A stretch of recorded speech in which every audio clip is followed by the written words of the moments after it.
Which kind of brings us to another topic we talked about is like marketing procurement talent, right? So all the people we've talked to in this role definitely have different backgrounds. Some have come Right. from marketing side, yourself, like media audit, some from the procurement side, but there definitely seems to be what I would assume is like a talent shortage, right? And we talked about what's driving really people to leave marketing procurement after a while. Like, what's your take on that? Yeah, well, I think there's two issues that we have to tackle as a marketing procurement space. And I think first is the talent pipeline. I remember growing up into the marketing space and thinking, oh, I want to work for an agency, right? Because it's super sexy, right? I want to work for a BBDO or a Saatchi and Saatchi or a PhD or an OMD or something like that. Um, from a marketing procurement standpoint, I don't know if we do a very good job ourselves as professionals in the space to really highlight the really great work that we do.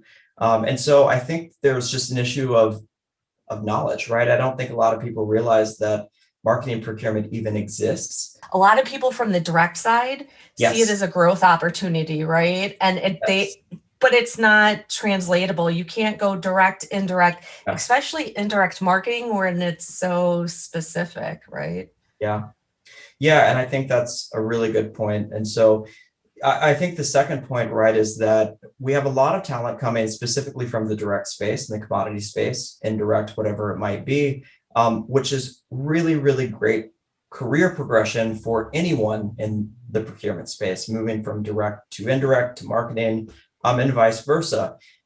The problem I see, and again, this is my opinion, is that it doesn't necessarily translate kind of one to one, right? When buying commodities, you're buying commodities, right? You're buying based on specs. But for marketing procurement, whether it's media, whether it's design, whether it's creative, you're buying an idea.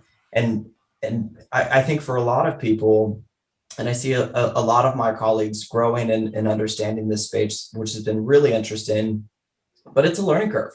100% it's a learning curve because you're no longer having necessarily conversations about fact, right? This is the cheapest cost versus this for that spec. It is, hey, is this a good price for this idea or is it not? Right. And we as procurement professionals can't make that decision.